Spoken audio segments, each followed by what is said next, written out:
आदाब, मैं हूं मुमताज आलम रिजवी और मैं बात करूंगा अमेरिका की। जी हाँ, इजराइल और फिलिस्तीन के हवाले से। लेकिन अमेरिका के सामने दो बड़ी मुश्किलें आ गई हैं। जी हाँ, दो बड़ी आफत आ गई है अमेरिका के सामने।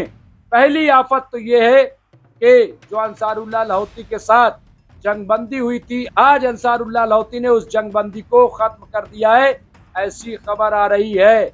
अमेरिकी तेल पर फौज के जरिए आज अंसारुल्लाह ने हौती ने हमला कर दिया। इससे साफ हो गया है कि अब अंसारुल्लाह लाहौती जो है वो युद्ध विराम यानी जंगबंदी को, सीज फायर को खत्म कर दिया है। खबर ये आ रही है, आप देखिए, यमन के अंसारुल्लाह ने ऐलान किया है कि वो प्रमुख अमरीकी तेल निर्यातकों को निशाना बनाएगा और दोनों देशों के बीच पहले से जो सहमत युद्ध विराम को प्रभावी रूप से समाप्त कर देगा।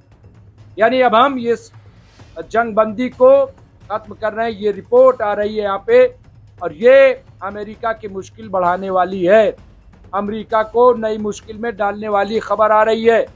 और बड़ी खबर है यहाँ पे, और देखिए, अमेरिकी ऊर्जा सूचना प्रशासन के अनुसार बाबुल मंदब में जल डमरू माध्यम से प्रतिदिन 8.6 मिलियन बैरल तेल गुजरता है, जिससे ये क्षेत्र मलक्का और होर्मुज जल डमरू मध्य के बाद दुनिया का तीसरा सबसे महत्वपूर्ण तेल जल मार्ग बन जाता है।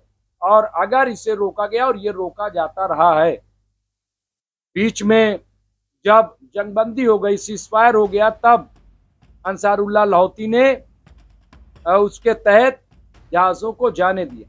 लेकिन अब फिर साफ कर दिया है कि हम इससे जाने नहीं देंगे। और स्टेट ऑफ होर्मुज जो ईरान के मातहत है, वो भी बहुत इंपॉर्टेंट पॉइंट है। और वो भी ईरान हमेशा कहता है, हालांकि बहुत कम ऐसा हुआ है कि जब उसे बंद किया गया, लेकिन हमेशा ईरान के टारगेट पे वो रहा है कि अगर थोड़ी सी भी हरकत की गई तो इसे बंद कर दिया जाएगा और दुनिया में त्राही त्राही मच जाएगी। तो ये आप देखिए, ये बहुत बड़ी इस वक्त की खबर है। और ये हमला जो है अंसारुल्लाह लाहौती की तरफ से किया जा रहा है। दूसरी बहुत अहम खबर आ रही है, और वो ये कि रिपब्लिकन और डेमोक्रेटिक सांसदों के बीच गहरे मतभेद के बीच अमेरिकी शटडाउन हो गया। अमेरिकी शटडाउन, ये बहुत बड़ी खबर है। शटडाउन के बाद क्या होता है वो मैं आपको बताऊंगा। लेकिन ये आप देखिए, रिपब्लिकन और डेमोक्रेटिक सांसदों के बीच गहरे मतभेद के बीच अमेरिकी शटडाउन। यहाँ पे जब अमेरिकी सरकार शटडाउन हो जाती है, तो क्या होता है, क्या चैलेंज क्या आता है, होता क्या है, इसमें ये समझने की जरूरत है। जो यहाँ बताया गया है कि शटडाउन की सूरत हाल में जो संघीय सरकार सभी गैर आवश्यक, गैर जरूरी कामों को रोक देती है, तमाम काम रोक दिए जाते हैं।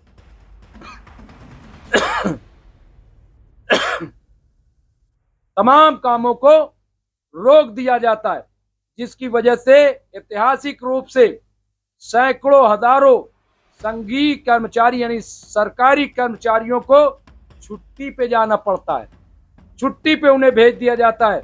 और राष्ट्रीय उद्यानों सहित कई सरकारी सुविधाएं बंद हो जाती।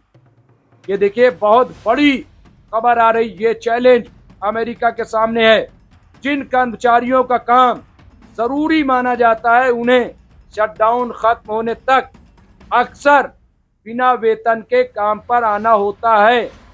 इनमें सक्रिय सैन्यकर्मी और संघीय कानून परिवर्तन अधिकारी भी शामिल हैं। तो ये आप देखिए, ये सूरत हाल है अमेरिका की। अमेरिका का ये हाल हो गया है और अमेरिका में प्रोटेस्ट हो रहा है। अमेरिका की जो सूरत हाल है वो सब आपको पता है। एक और इसी से जुड़ा, व्हाइट हाउस के बजट कार्यालय ने वित्त पोषण विधेयक की विफलता के बाद संघीय एजेंसियों को शटडाउन योजनाओं को लागू करने का आदेश दिया है। तो आप देखिए, ये बहुत बड़ी मुसीबत ये अमेरिका पर आई है। ये शटडाउन से अमेरिका में त्राही मच जाएगी, ऐसा लग रहा है, ऐसा दिखाई दे रहा है। और ये जो डोनाल्ड ट्रंप जिस तरह की बातें, और यही वजह है, शायद यही डर था, यही खौफ था कि अमेरिका चाहता था कि किसी तरीके से बहुत जल्द गजा में सीज़फायर हो जाए और ये जो हमारी तवज्जो इजराइल की तरफ है, जो हम उसको मदद करते हैं, वो मदद रुक जाए। लेकिन ऐसा दिखाई नहीं दे रहा है। ये एक बड़ा चैलेंज, दो बड़े चैलेंज अमेरिका के सामने आ गए हैं और मैं समझता हूं कि इनसे निकल पाना अमेरिका के लिए बहुत मुश्किल होगा। बहरहाल इस सिलसिले में जो भी होगा हम आपको अपडेट करते रहेंगे और बताते रहेंगे कि इस वक्त की क्या सूरत हाल है। और मुझे ऐसा लग रहा है कि जो कुछ अमेरिका के अंदर हुआ है, इसके पीछे कहीं ना कहीं इजराइल शामिल है। इसलिए कि इजराइल पे जितना पैसा खर्च किया गया, जितने असलहे खर्च किए गए, इससे पहले शायद ऐसा नहीं होगा। 2 साल से और फ्रंट पे फ्रंट खोले जा रहा है इजराइल। ईरान पे अटैक, फिलिस्तीन पे अटैक, यमन पे अटैक, लेबनान पे अटैक, कतर पे अटैक, अटैक पे अटैक, और अभी तुर्की पे अटैक करने की बात हो रही, सीरिया पर अटैक हो गया था, फिर मिस्र को भी धमकी। अरे भाई चाहता क्या है इजराइल? इतने फ्रंट, तो क्या इजराइल अपने दम पे फ्रंट को ले गया था? नहीं, इसके पीछे अमेरिका था, अमेरिका मदद कर रहा था। जबकि डोनाल्ड ट्रंप ये वादा करके आए थे कि मिडिल ईस्ट में हम अमन लाएंगे, हम अमेरिका का पैसा बाहर नहीं जाने देंगे, अमेरिका में रहेगा।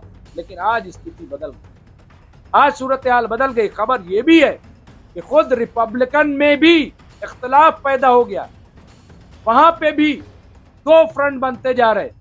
ऐसे में तो ऐसा लग रहा है कि डोनाल्ड ट्रंप का तख्ता पलट ही हो जाए। डोनाल्ड ट्रंप सरकार में नहीं रह पाएंगे, ये सरकार अपने 4 साल पूरे नहीं कर पाएगी, ऐसा दिखाई दे रहा है, ऐसा नजर आने लगा है। तो क्या डोनाल्ड ट्रंप इस पे होशमंदी का कोई अमल करेंगे? क्या करेंगे वो देखना होगा। लेकिन ऐसा लग रहा है कि अब जरूर सीज़फायर होगा, क्योंकि अमेरिका में हालात बिगड़ गए। जो भी होगा हम आपको अपडेट करते रहेंगे। देखते रहिए एमएमसी न्यूज़ इंडिया। बहुत बहुत शुक्रिया।